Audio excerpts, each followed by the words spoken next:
How can the LSU Tigers go about meeting expectations in the 2023 season? Y'all know how I feel about this. Brian Kelly in year one did the equivalent of giving your significant other a car for Christmas the first year y'all been married or the first year y'all been dating. Like, it's tough to top that in year two, dude. It just is what it is. The expectations were already high in Baton Rouge. Brian Kelly just readjusted and put him up a little bit higher for the second year after going 10-4 his first year on campus. So how do you go about meeting expectations? Well, to start here, I think you have to establish what the expectations are. And everybody's going to have a different vision of what that looks like in 2023. I'm going to kind of go broad here. I think the expectations are to make the college football playoff. Right? Like, I think that's the expectation that most LSU fans would say is attainable. To take it down and put like a floor right there, I would say the expectation is to yet again get to the SEC title. So somewhere between make the SEC title and make the college football playoff, you probably have some version of what the expectations are at LSU. I don't think it's a stretch to say that winning double-digit football games yet again is what LSU fans expect. I'm not here to talk about whether those expectations are fair or not. I've talked about that different times, but what I do think needs to be talked about is how would that happen, right? Enough with is it fair, should they, will they, won't they? How would it happen? I think the first thing you look at is number 5, baby.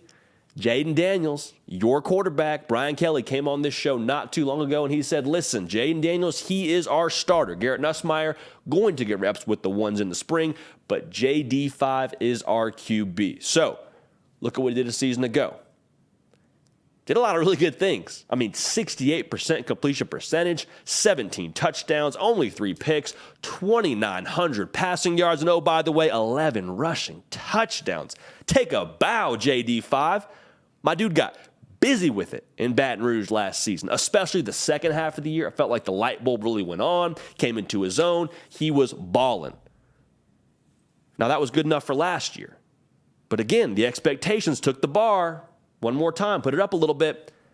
How do you achieve those new expectations? Well, I think it's got to come with cutting the trailer loose, right? You got to just be able to cut it loose.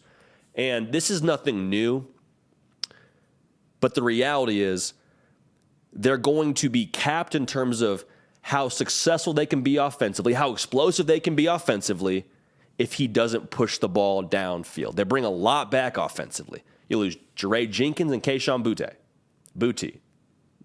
Different pronunciations for different folks. I said both, so y'all will leave us alone in the comments. But the reality is you got some playmakers on the outside, Malik Neighbors being one of them, guys that got to see the football. They have to see the football. And you look at these numbers and you say, what more do you want? 2,900 yards, 68% completion? Like, he's been really efficient. I think most LSU fans would tell you, hey, man, honestly, we're cool with like 63% if we can add a few more touchdowns on there. If we can get a few more yards on there. Like, if we're pushing the ball downfield a little bit more and at least giving our guys a chance, we're okay with that. Heck, we'll live with a couple more picks. You throw 5 interceptions, but you're pushing the ball downfield. Listen, man, you got to jump in to swim. You got to shoot to score. Right? What's the saying? You miss 100% of the shots you don't take.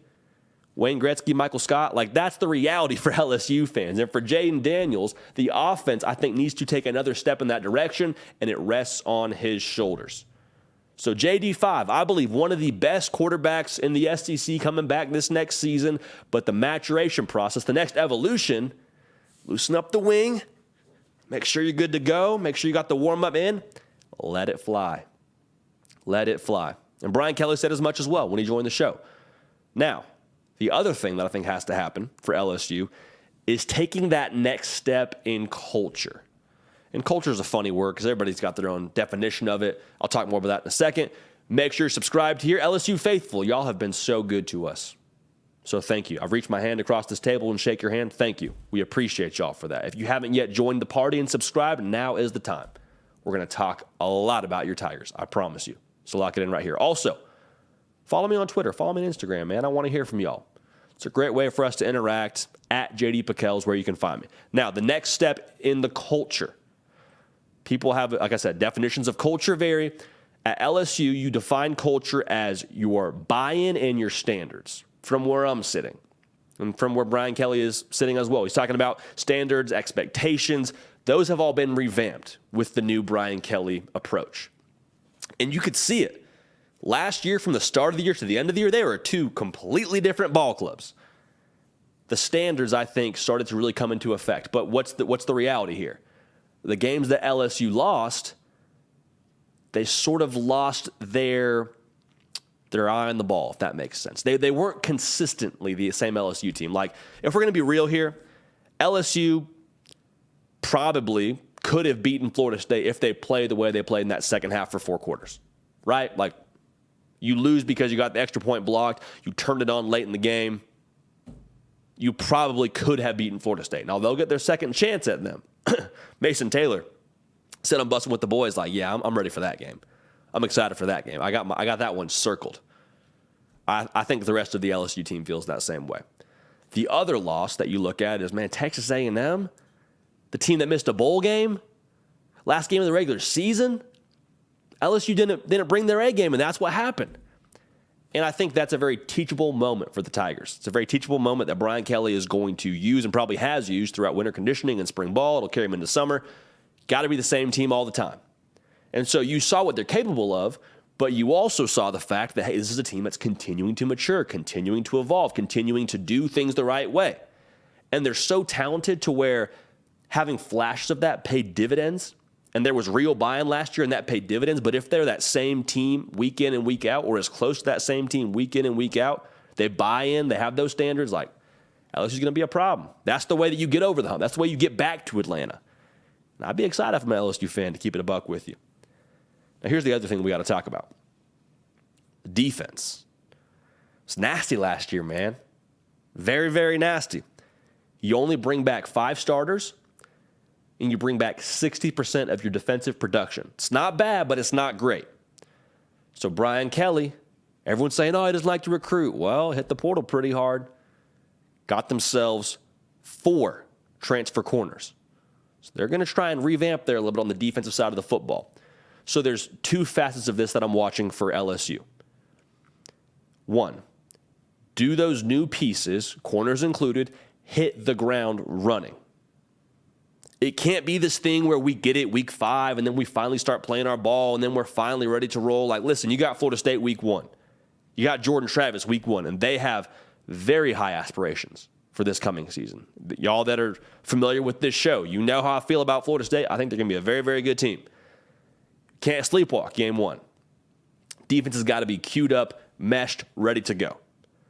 The reason why I feel confident about that they will be ready to go, I think Matt House is one of the best coordinators in the entire country, offense or defense. Like, I'm a Matt House stan.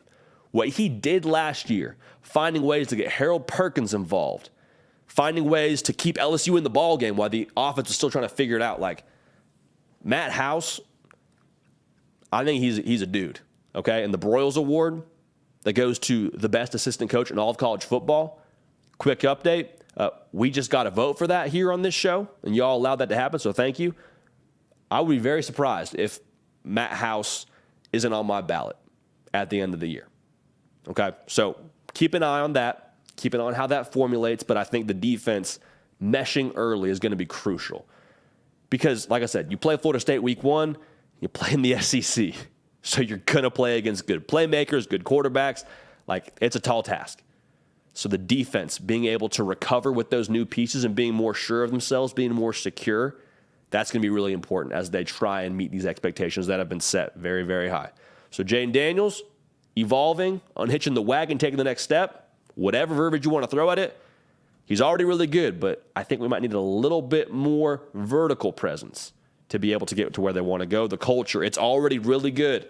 Brian Kelly's done a number on that entire operation, but taking the next step, becoming that next team, being consistent, that's what's going to get them over the hump. And then also the defense finding their sea legs early. Very, very important. But again, Matt House, verified dude. Make sure you're locked in right here. Make sure you're locked in right here. We talk ball every single day.